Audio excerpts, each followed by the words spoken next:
이름으로 축복합니다. 우리 옆에 있는 분에게 한번 이렇게 인사하겠습니다. 하나님의 나라를 흘려 보냅시다. 네, 하나님의 나라는 흘러가는 나라인 줄 믿습니다. 네, 하나님의 나라는 고여 있는 나라가 아니라 정체되어 있는 나라가 아니라 하나님의 나라는 흘러가는 나라입니다. 그러니까 나에게서 은혜가 멈추면 될까요? 안 될까요? 그건 욕심쟁이입니다. 나만 은혜 받을란다 이런 게 아니라 내가 받은 그 은혜가 나에게서뿐만 아니라 내 옆에 있는 사람에게, 특별히 오늘은 어버이 주일인데요, 우리가 부모로부터 자녀들에게로 흘러가는 그 하나님의 사랑, 하나님의 나라, 우리 우리말이에요. 내리사랑이라는 말이 있습니다. 내리사랑, 그렇죠. 위에서부터 내려가는 사랑, 특별히 부모로부터 자녀에게 내려가는 사랑이고요. 이 사랑이 특별히 오늘 하나님의 나라는 흘러간다라는 이 제목과 함께 하나님 아버지의 마음이 먼저는 우리 이곳에 있는 우리 성도님들의 마음 가운데 흘러오기를 원하고, 또 부모된 우리 부모님들로부터 우리 자녀들에게로 그 마음이 흘러갈 수 있는 귀한 은혜의 시간이 되기를 소원합니다. 우리가 오늘 읽은 누가복음 15장은 세 가지 비유의 말씀이 있는 본문입니다. 잃어버림에 관한 시리즈거든요. 잃은 양을 찾은 주인, 그 주인이 그걸 찾고 나서, 그렇죠, 잔치를 벌이죠. 그다음에 드라크마, 동전입니다. 동전 하나를 잃어버렸어요. 아주 아끼는 동전이었어요. 그 동전을 찾으려고 막 찾다가 결국엔 찾아냅니다. 그리고 오늘 읽은 본문이 세 번째죠. 잃은 아들. 그래서 우리가 잘 알고 있는 탕자 비유라는 제목으로 우리에게 널리, 그죠, 알려져 있는 그러한 본문입니다. 제가요, 우리 교회에 와가지고 오늘까지 세 번째예요. 어버이 주일날 공교롭게도 어버이 주일날 제가 이 같은 본문을 오늘까지 세 번째 설교를 합니다. 한번 보세요. 2023년도에요. 사랑을 탕진하십시오. 그래서 기억 안 나시겠지만 얼마나 우리 하나님 아버지의 사랑이 마음이 해픈지, 얼마나 그 사랑을 그냥 쏟아내시는 그런 하나님인지 그 사랑을 좀 배워서 우리도 좀 쏟아내자. 자녀들에게, 특별히 이웃들에게 그런 사랑을 쏟아내자, 그런 말씀을 나눴고요. 작년에는 하나님의 나라에 관한 말씀들을 계속 이어갔어요. 그러면서 너와 나의 하나님의 나라인데, 특별히 둘째 아들의, 그러니까 2023년에는 아버지 하나님의 마음에 집중을 했고요. 그 다음에 작년에는 둘째 아들의 회복에 집중을 했습니다. 그래서 그가 어떻게 회복이 되고, 그가 회복됨으로써 하나님의 나라가 어떻게 다시 우리 안에서 세워지는가, 기억 안 나시죠? 은혜입니다. 그래서 그런 거에 집중해서 말씀을 나눴고, 오늘은 우리가 잘 사실은 다루진 않는데 첫째 아들에 한번 주목을 해보려고 합니다. 첫째 아들. 뭐 잘 아시겠지만 누가복음 오늘 본문 15장 1절에 보면 모든 세리와 죄인들이 이 말씀을 들으러 가까이 예수님께 나옵니다. 그러니까 예수님께서 그들에게 이제 말씀을 전하시는 건데, 그 2절을 보면 아주 독특한 상황이 하나 발생돼요. 우리 2절을 같이 한번 읽어보겠습니다. 바리새인과 서기관들이 수군거려 이르되 이 사람이 죄인을 영접하고 음식을 같이 먹는다 하더라. 이거예요. 예수님께서 말씀을 전하시고 다니면서 여러 사역들을 이렇게 행하시는데, 특별히 모여드는 사람들이 있습니다. 세리와 죄인들이에요. 세리도 죄인 취급받고요, 죄인들은 죄인이라고 낙인 찍힌 사람들입니다. 그 사람들이 예수님께 오는 걸 보면서 바리새인과 서기관들이 수근수근거립니다. 우리 교회에요, 만약에 어떤 사람 한 사람이 들어오는데 뭔가 행색이 좀 그렇고, 그렇죠, 뭔가 좀 불량해 보이고 뭔가 안 좋아 보인다. 그럼 여기 계신 성도님들이 어떻게 하겠습니까? 누구야? 왜 왔대? 이러지 않으시겠습니까? 그런 거예요. 도대체 저 사람들이 왜 예수님께 갔고, 저 예수라는 사람은 왜 저 사람들을 영접하고 음식을 같이 먹느냐, 이거를 공교롭게도 예수님께서 들으셨어요. 뭐 그들이 속마음으로 말해도 예수님은 이미 알고 계셨겠죠. 그걸 알고 나서 하시는 말씀이 세 가지 이야기예요. 잃은 양 비유, 그 다음에 잃은 드라크마 비유, 그 다음에 돌아온 탕자 비유, 이 세 가지인데, 이 내용들을 보면 딱 갈라집니다. 예수님의 입장에서 죄인은, 그리고 그 바리새인들 입장에서 의인은 이렇게 딱 구분이 돼요. 그들이 볼 때 세리와 죄인은 누굽니까? 죄인이에요. 그리고 바리새인과 서기관은 자기들은 누구입니까? 의인이에요. 그러니까 의인인 우리가 저 죄인과 함께하는 예수와 더 이상 함께할 수가 없다라는 걸 예수님께서 딱 캐치를 하시는 거죠. 그러면서 하시는 말씀이 오늘 이 세 가지 이야기입니다. 뭐 앞에 있는 둘째 아들에 대한 이야기는 빠르게 스킵할 텐데요. 오늘 11절 한번 보세요. 어떤 사람이 이제 두 아들이 있습니다. 근데 이 사람은 부자예요. 두 아들이 있는데 12절에 보면 둘째가 문제죠. 아버지에게 말하되, 죄송합니다. 여기 혹시 둘째이신 분은 시험 상처받지 마시기를요. 둘째가 아버지에게 말하되 아버지여 하면서요, 재산 중에서 내게 돌아올 분깃을 내게 주소서. 이거는 유산을 미리 나눠달라는 이야기입니다. 제가 이 말씀을 읽으면서요 그렇게 드렸어요. 이거는 이미 그 자기 아버지를 죽인 거나 마찬가지다. 예, 우리 수요일 날도 그 말씀을 나누는데요. 유언은 어떻게 해야 된다고요? 죽어야 효력이 발생한다 그랬어요. 예. 근데 오늘 이 아들이 아직 아버지가 돌아가지도 않으셨는데 내게 돌아올 분깃을 미리 달라 그래요. 그러니까 아버지를 아버지로 인정하지도 않고, 그죠? 아버지가 살아계신데도 그걸 인정하지 않는 거예요. 근데 이 아버지를 한번 보세요. 얼마나 해프신지 모릅니다. 이게 2023년도에 했던 거예요. 아버지가 그 살림을 보세요. 둘째 아들에게만 준 게 아니에요. 누구에게도 줍니까? 첫째 아들에게도 줘요. 그러니까 재산을 이미 나눠줬어요. 14절 보세요. 그 둘째 아들이 그걸 가지고 나갑니다. 먼 나라에 가가지고 그걸 다 써요. 다 없애버려요. 그 다음에 크게 흉년이 들었다 성경이 말씀합니다. 그 말은 시간이 좀 흘렀다는 이야기예요. 시간이 좀 흐르는 사이에 이미 아버지는 그 아들이 어떻게 지내는가 늘 걱정하고 있었을 거고, 그렇죠? 첫째 아들은 어땠을 것 같습니까? 늘 욕하지 않았겠습니까? 그놈의 자식. 그렇죠? 아버지 재산 가지고 나가가지고 한번 어떻게 잘 사나 한번 보자 내가. 그러면서 자기는 여기에서 그냥 자기에게 주어진 일들을 열심히 했을 거예요. 17절 보세요. 그걸 다 잃어버린 둘째 아들이 그럽니다. 내 아버지에게는 양식이 풍족한 품꾼이 얼마나 많은가. 아버지에게 재산이 많은 게 아니고요, 아버지의 종들까지도 뭐가 많다고요? 양식이 풍족해요. 어느 정도의 부자인지 아시겠습니까? 아버지만 풍족한 게 아니에요. 종들도 양식이 풍족해요. 19절. 내가 아버지한테 가가지고 뭐라 그럽니까? 나를 품꾼의 하나로 보소서라고 말해야겠다. 그러고 이제 아버지께로 돌아가죠. 그 아들의 오는 모습을 아버지께서 보십니다. 20절 보세요.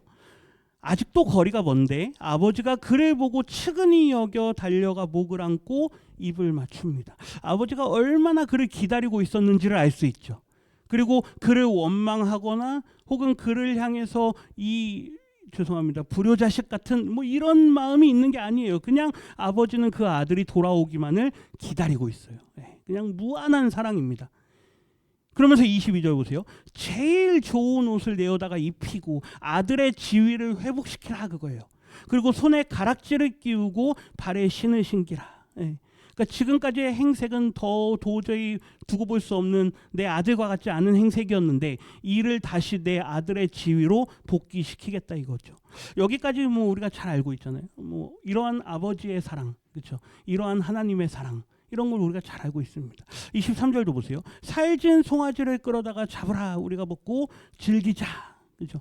그러면서 그 이유가 뭐냐? 24절 같이 읽겠습니다. 이 내 아들은 죽었다가 다시 살아났으며 내가 잃었다가 다시 얻었노라 하니 그들이 즐거워하더라. 아멘. 여기까지 보면 아주 해피엔딩이에요. 하나님께서, 아버지 되신 하나님께서 잃은 영이 돌아왔다, 잃어버린 아들이 죽었다가 살아났다 하면서 얼마나 기뻐합니까? 이 이야기의 시작을 우리가 놓치면 안 돼요. 탕자에다가 주목하면 예수님이 왜 이 이야기를 시작하셨는지를 우리가 놓쳐버리게 됩니다. 예수님께서 이 이야기, 세 가지 이야기를 하신 이유가 뭐였습니까? 문제 제기하는 사람들이 있었던 거예요. 그게 누굽니까? 바리새인과 서기관들. 우리는 의인이고 저들은 죄인인데 왜 저들을 저렇게 가까이 대하느냐? 예수님께서 분명히 말씀하고 싶었던 게 뭡니까? 저들이 마치 누구와 같다? 잃은 양과 같고 잃어버린 그 드라크마와 같고 돌아온 둘째 아들과 같은 자들이다. 이거를 예수님께서 말씀하고 싶었던 거예요. 그러면서 뒤에 이야기가 더 이어지는데요. 오늘 이제 우리가 여기를 보도록 하겠습니다. 첫 번째 생각하게 되는 건 집안에 있었던 첫째 아들이에요. 집안에 계속 있었습니다. 그 세월이 지나는 동안에도 계속 그 집안에 있었어요. 얼마나 풍족합니까? 그럼에도 불구하고 아버지로부터 흘러내려오는 그 하나님의 나라 밖에 있어요. 누가요? 이 첫째 아들이요. 집 안에 있었음에도 하나님의 나라 안에 있는 게 아니라 하나님의 나라 밖에 있습니다. 한번 이 모습을 한번 보세요. 25절 같이 읽겠습니다. 맏아들은 밭에 있다가 돌아와 집에 가까이 왔을 때에 풍악과 춤추는 소리를 듣고, 이 맏아들이 하던 일이 뭐냐? 밖에 나가서 농사 일을 하는 거였던 것 같아요. 근데 이걸 보면 그냥 게으른 아들은 아니에요. 그렇죠? 뭔가 부지런합니다. 나가서 열심히 일하고 밖에 나가서 하루 종일 땀 흘리고 노력하고 애쓰고 자기의 아버지가 자기에게 뭘 시켰는지 모르겠지만 어쨌든 자기에게 주어진 일을 성실하게 감당했습니다. 이 맏아들을요, 우리가 절대 무시할 수가 없어요. 아주 열심히 있는 사람이에요. 그러니까 그 집에 들어왔어요. 가까이 왔는데 막 소리가 납니다. 잔치 소리가 막 나고 막 흥겨운 소리가 나니까 이제 26절 보세요. 사람을 부릅니다. 무슨 일이냐? 이렇게 물어보죠. 27절에 보면 이 종의 대답이 좀 독특해요. 관계를 보여줘요. 당신의 동생이 돌아왔습니다. 주인의 아들이라고 얘기하거나 혹은 둘째 아들이라고 얘기하지 않고요. 누구의 동생이요? 당신의 동생. 이거를 종이 이렇게 말했는지 예수님께서 의도적으로 이 표현을 쓰셨는지는 우리는 알 수 없지만 본문이 우리에게 보여주는 이 관계를 보여줘요. 이 동생은 누구의 동생이다? 당신의 동생이다. 당신의 동생이 오랜 세월 동안 나가 있었고 그가 죽었었는데 죽은 거와 같았는데 그가 다시 돌아왔고 아버지가 그의 살아남을 인하여서 뭐하고 있다? 기뻐하고 있다. 그러면서 당신의 아버지를 향해서도 누구라 그래요? 주인님이라고 안 해요. 당신의 아버지. 관계를 보여줘요. 당신과 당신의 동생 그리고 당신의 아버지. 이 관계를 딱 그려주면서요. 그를 다시 맞아들이게 됨으로 인하여 당신의 아버지가 기뻐하며 잔치를 벌였습니다. 그럽니다. 이 말을 들으면 뭐 그냥 일반적으로는 그렇구나 하면서 그냥 자연스럽게 집으로 들어갈 수 있어야 돼요. 그런데 이 첫째 아들의 마음이 그렇지가 않았던 것 같아요. 오늘 본문 28절 상반절 한번 보세요. 그가 어떻습니까? 이 오르기죠. 이게 분을 폭발하다 이거예요. 그냥 뭐 삐졌다 정도가 아닙니다. 왜 나한테는 안 하고 뭐 이런 게 아니고요. 정말 그냥 분을 폭발한 거예요. 오르기죠 이거는요. 들어가고자 하지 않아요. 의지를 보여줘요. 안 들어간다. 보세요. 이 아들은 아버지의 집 안에 머물렀던 사람이에요. 그곳에는 하나님의 사랑으로 대변되는 아버지의 사랑이 흘러가고 있었습니다. 하나님의 나라가 계속 흘러가는 곳이었어요. 근데 이 아들은 열심히 자기의 의를 쌓고 열심히 자기의 노력을 쌓고 자기의 공덕을 쌓고 자기가 합당하다라고 할 만한 이유들을 열심히 쌓아왔던 사람이에요. 그런데 그 하나님의 나라, 그러니까 흘러가고 있는 그 안으로 들어가기를 뭐합니까? 거부합니다. 거절해요. 나는 안 들어가겠다. 이거죠. 아버지의 은혜를 받아들일 수 없을 정도로요. 자기의 의와 그 분노에 아주 갇혀버려 있는 이 아들의 모습이에요. 왜 저 아들을 왜 저렇게 받아들이시느냐 이거죠. 그 이유는 내가 어떻게 했는지를 아느냐 이거예요. 나는 어떻게 했는지 아시지 않습니까 이거죠. 이 들어가기 거절하는 아들의 모습이요. 마태복음 15장에 보면 예수님께서 이사야 29장의 말씀을 인용하시면서 같은 말씀을 하시거든요. 우리 이사야 29장 13절 같이 한번 읽어보겠습니다. 이 백성이 입으로는 나를 가까이하며 입술로는 나를 공경하나 그들의 마음은 내게서 멀리 떠났나니 그들이 나를 경외함은 사람의 계명으로 가르침을 받았을 뿐이라. 이 말씀은 예수님께서 바리새인들과 서기관들을 지적하면서 너희들이 쌓은 그 의, 너희들이 하나님을 경외한다라고 하는 그 모든 행위들, 그런 것들로 자기의 의를 드러내는 그들을 향해서요, 이 말씀을 예수님께서 인용하세요. 너희들이 입으로는 하나님께 가까이 한다라고 말하느냐, 하나님을 공경한다라고 말하느냐, 그런데 너희의 마음은 누구에게서 떠났다? 하나님에게서 떠나 있다. 예수님께서 그들을 향해서 말하는 거예요. 너희가 하나님을 경외한다라고 말하지만 너희는 사람의 계명으로, 율법이에요. 장로들의 전통이에요. 그걸로 너희들이 가르침을 받았을 뿐 그 안에는 나 하나님을 경외하는 마음이 없다. 그거를 예수님께서 지적하시는 거예요. 왜 첫째 아들은 분을 내야만 하는가 이거죠. 왜 그렇게 분을 내는가?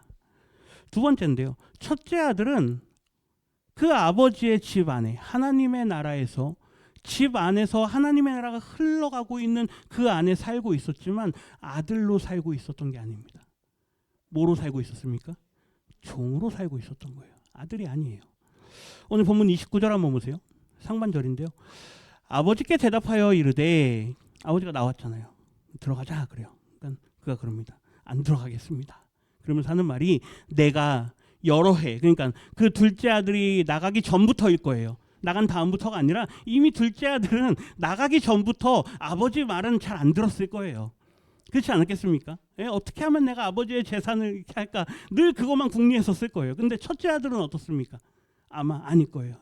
전부터도 열심히 아버지의 말에 순종하고 열심히 일했을 거예요. 내가 여러 해 아버지를 섬겨 명을 어김이 없거늘, 그럽니다. 여기 이 섬겨라는 표현이 그래요. 이게 듈리오, 이게 둘로스라는 단어에서 나오거든요. 이 듈리오라는 건 종노릇하다예요. 둘로스는 노예예요. 노예, 종. 그러니까 나는 당신, 아버지를 향해서 나는 아버지 당신 밑에서 모처럼 살았습니다. 종처럼 살았습니다. 이 말이에요. 나는 나에게 시킨 일을 하나도 빠짐없이 나는 노예처럼 열심히 그 일을 늘 감당하며 살았습니다. 그 말이에요. 어떻게 보면 그게 자기 항변일 수도 있어요. 저는 열심히 하지 않았습니까? 이 표현을 과하게 혹은 조금 세게 표현한 거일 수도 있습니다. 29절 하반절 보세요. 내게는 염소 새끼라도 주어 나와 내 벗으로 즐기게 하신 일이 없더니, 30절 같이 읽겠습니다. 아버지의 살림을 창녀들과 함께 삼켜버린 이 아들이 돌아오매 이를 위하여 살진 송아지를 잡으셨나이다. 아버지한테 그래요. 나한테는 요만한 거 하나도 내주지 않으셨던 분이 저 아들이 가서 어떻게 살았는지 다 아시면서 그가 돌아오니까 살진 송아지를 잡으셨습니다. 얼마나 그의 마음에 억울함과 분노와 화와, 그렇죠? 그 아들과 자기를 비교하면서 저는 죄인이고 나는 의인인데 어떻게 저를 그렇게 받아들일 수 있고 나한테는 이런 거 하나, 조그만 칭찬 하나도 하지 않으십니까? 와, 그러는 거예요. 이 언어는요, 아들의 언어가 아니에요. 이거는 아들의 언어가 아니라 이거는 종의 언어입니다. 노예의 언어예요. 나는 당신 밑에서 이렇게 살아왔고 이렇게 누릴 수 있는 자격을 내가 충분히 얻었음에도 나는 그 스스로 이 모든 것들을 다 포기하면서 살았지 않았습니까? 이거예요. 로마서 8장에 보면 사도 바울이 그렇게 말합니다. 15절 보세요. 너희는 다시 무서워하는 이 종, 이 둘레이아가 이게 종, 노예거든요. 종의 영을 받지 아니하고 양자, 입양됐다 이거예요. 상속을 받을 수 있는 양자의 영을 받았으므로 우리가 아빠, 아버지라고 부르짖느니라 라고 말씀합니다. 이 아빠가 한글이 아닙니다. 이 아람어예요. 이 아빠 똑같아요. 아빠, 이게 우리가 하는 아버지 이거예요. 그래서 아버지를 한번 아람어로 쓰고 번역해서 아버지 이렇게 쓴 거예요.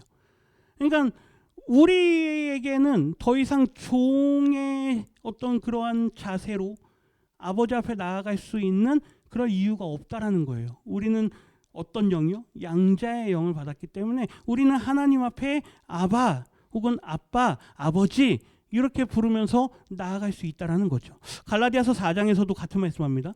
그러므로 내가 이후로는 종이 아니오 아들이니 아들이면 하나님으로 말미암아 유업을 받을지니라. 이 유업이 하나님의 나라예요.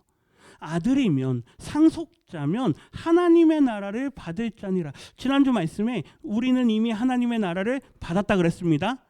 아멘이십니까? 근데 아직도 못 받은 사람처럼 그렇게 살아요. 아직도 하나님의 나라를 마치 저기 가서 받아야 될 것처럼 우리는 이미 받았다고요. 아까 아버지가 어떻게 했습니까? 이미 각각 줬잖아요. 예. 첫째 아들은 이미 받았어요. 이미 받았는데 그걸 누리지 못하고 살고 있어요. 둘째 아들도 받았습니다. 그런데 그거를 어떻게 합니까? 방탕하면서 살아갑니다. 이 두 아들이 다 똑같아요. 예. 바리새인들과 서기관들이 볼 때요, 우리는 의인이고 저들은 죄인이다 이렇게 구별하잖아요.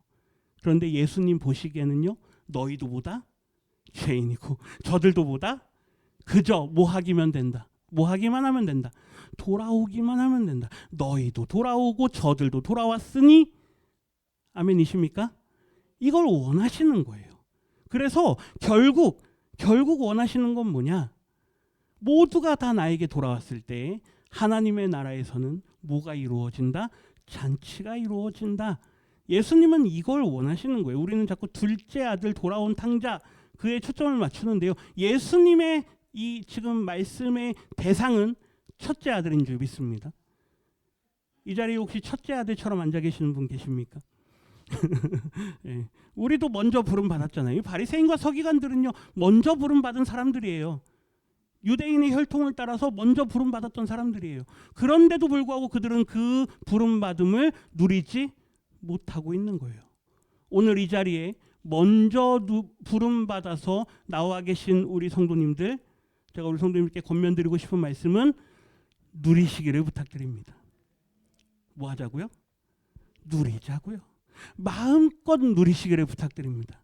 누구 안에서요? 하나님 안에서요. 아버지 안에서요. 그 집 안에서 누리셔야 돼요. 그래야 새로운 사람들, 이제 죄인의 자리에 있다가 세상으로부터 구별되어서 하나님의 자녀로 부름받은 사람들이 나아올 때 그들을 우리도 뭐 할 수 있습니까? 품어줄 수 있어요. 아버지는 나가가지고 막 맨발로 벗어가 막 나가가지고 막 끌어안습니다. 그런데 첫째 아들은 어떻게 합니까? 멀뚱멀뚱합니다.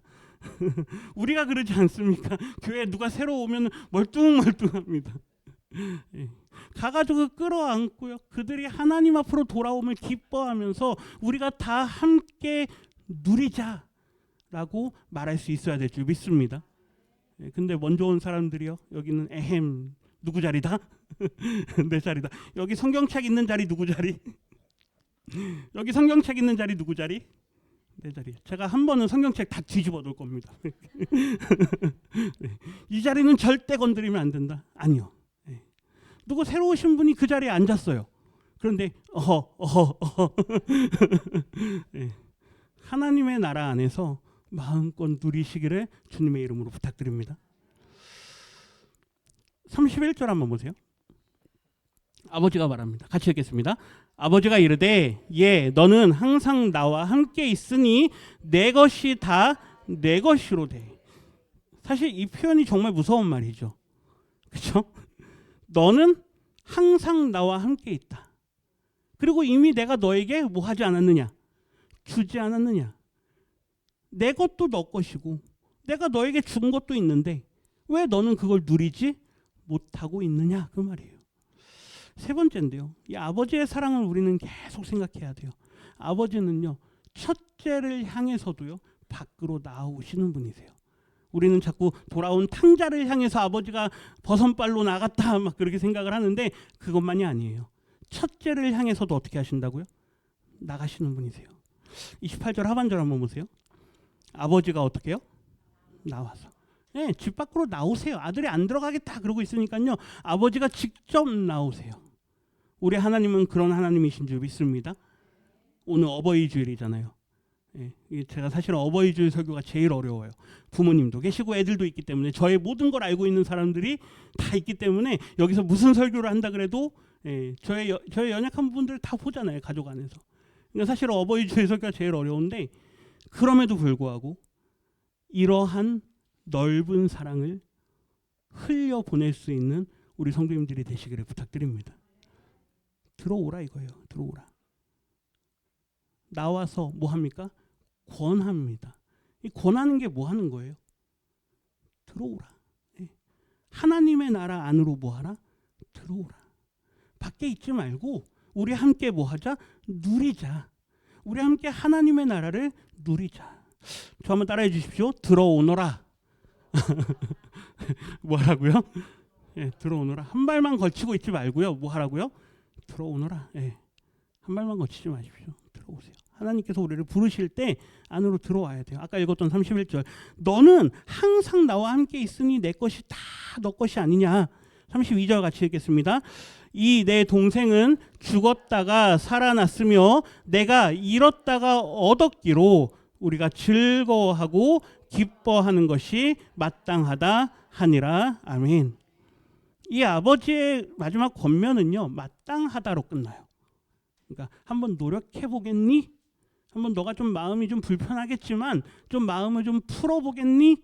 이런 정도의 어떤 권유형이 아니에요. 하나님의 나라는 양보할 수 없는 줄 믿습니다.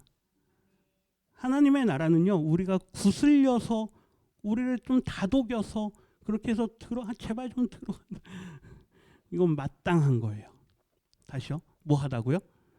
네, 마땅한 거예요. 하나님의 나라는 들어와야 되는 겁니다.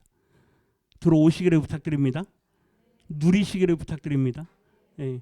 왜요? 그 안에서는 언제나 죽었다가 살아난 사람들이 넘치기 때문에 그래요. 다시요. 하나님의 나라에는 죽었다가 살아난 사람들이 뭐 하다고요? 넘쳐나요. 거기에는 그래서 차별이 없는 거예요. 하나님의 나라 밖에서는 차별이 있습니다. 지금 첫째 아들은 집 안에 있었으나 집 안에 있지 않았어요. 그러니까 차별이 있는 거예요. 나는 의로운 사람이고 저 둘째 아들도 집 밖에 있잖아요. 나가 있잖아요. 그러니까 저는 죄인이다. 바리새인과 서기관들은요, 우리는 이 먼저 부름 받았지만 그들도 누리지 못하고 있는 거예요. 그러니까 차별하는 거예요. 그런데 그의 집 안에서는, 하나님의 나라 안에서는 차별이 없는 줄 믿습니다. 네. 우리 교회 공동체 안에서도 차별이 있으면 될까요? 내가 더 열심히 하고 당신은 조금 덜 열심히 하고 아니에요. 네. 은혜 주시는 대로, 다시요, 은혜 주시는 대로 봉사하시기를 부탁드립니다. 네. 내가 더 많이 했다, 내가 더 오래 했다, 아니요. 나에게 뭐 주시는 대로요? 은혜 주시는 대로. 왜요? 우리는 모두가 다 죄인에서 부름 받았기 때문에 그래요. 저도 그렇고 우리 성도님들도 그렇고 다 모두가 다 흘러가는 그 하나님 아버지의 마음을 받아서 그걸 깨달아서 우리가 다 이 자리에 나온 줄 믿습니다. 오늘 어버이 주일인데요. 우리 가정 안에서도 그러한 은혜를 흘려보내시는 우리 부모님들 되시기를 부탁드립니다. 하나님 아버지의 마음, 이거 읽고 마치겠습니다. 같이 읽겠습니다. 멀리 떠난 둘째에게도 달려가고 분노하며 서 있는 첫째에게도 끝까지 다가가 사랑을 흘려보내시는 아버지. 이게 누구의 마음입니까? 하나님 아버지의 마음인 줄 믿습니다.